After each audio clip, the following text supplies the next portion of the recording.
В одном из кинозалов Ахмеджита прошел показ для крымско-татарской молодежи нового документального фильма студии Караденас Продакшн «Путь Джигита» о поэте-классике крымско-татарской литературы, ученом-тюркологе Бекире Чобанзаде. Работа над картиной длилась несколько месяцев.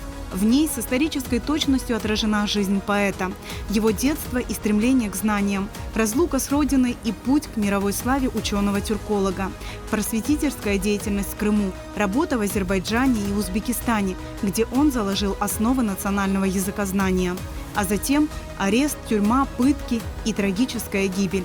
В судьбе Бекира Чобанзаде как в зеркале отразилась трагедия крымско-татарской интеллигенции, большая часть которой была физически уничтожена в 20-30-е годы прошлого века. Не дать забыть их имена, рассказать молодежи о том наследии, которое они нам оставили – одна из главных задач, которую поставили перед собой создатели фильма. В этом году мы празднуем 130-летие. Весь тюркский мир празднует 130-летие Бекира Чобанзаде, поэтому мы в прошлом году начали работу над этим фильмом. И в этом году мы его представили. Бекир Чобанзаде вызывает огромную гордость, что у нас есть такие представители в нашем народе.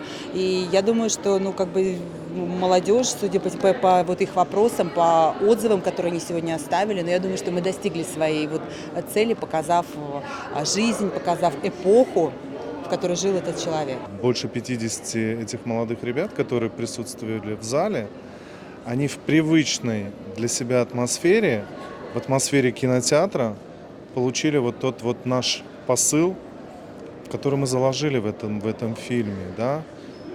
Один из этих посылов – нужно знать свою историю, нужно знать свою великую историю, потому что эту великую историю делали великие люди. Одним из таких является Бекир Чобанзаде. Я не устаю повторять, в 26 лет молодой человек знал 17 языков. Это в эпоху, когда не было ни интернета, ни каких-то методик и так далее, и так далее. Вот пусть это тоже будет стимулом для молодежи, что образование – это на самом деле очень серьезный шаг в будущее. Я не просто надеюсь, а я уверена, что мы или какая-то другая студия, у нас достаточно много черных пятен в нашей истории, которые нам нужно высветлить, показать и собственной памяти, и всем остальным.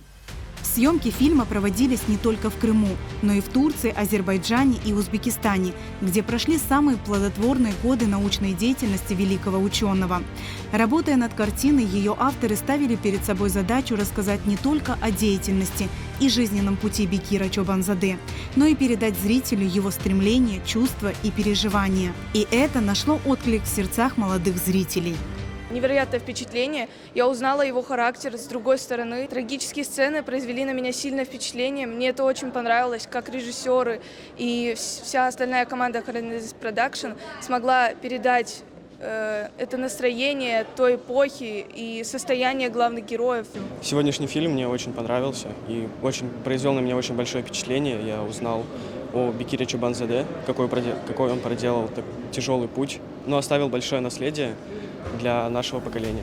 На показ документального фильма вместе со своими детьми пришли и родители. Они отметили важность таких мероприятий, где молодые люди могут задать свои вопросы, обсудить волнующие их проблемы. Это стало уже хорошей традицией после премьеры фильма студии Караденас Продакшн о выдающихся крымско-татарских деятелях собраться вот так в дружеской компании, посмотреть фильм и не только посмотреть, потому что всегда после просмотра фильма возникает очень много вопросов. Хочется задать вопросы организаторам, актерам. И вот в такой дискуссии всегда глубже получается узнать о герое. Впечатлило очень, насколько много трудов, насколько богатое наследие нам осталось от Бекира Чобанзаде, и насколько много его знают везде в мире, в Узбекистане, в Азербайджане, насколько он внес большой вклад. И почему мы его не знаем здесь. Лучшая рецензия на фильм – это его оценка зрителями. Показ картины «Путь Джигита» для молодежи продемонстрировал. Она заставляет думать и стремиться к тому, чтобы лучше знать историю своего народа.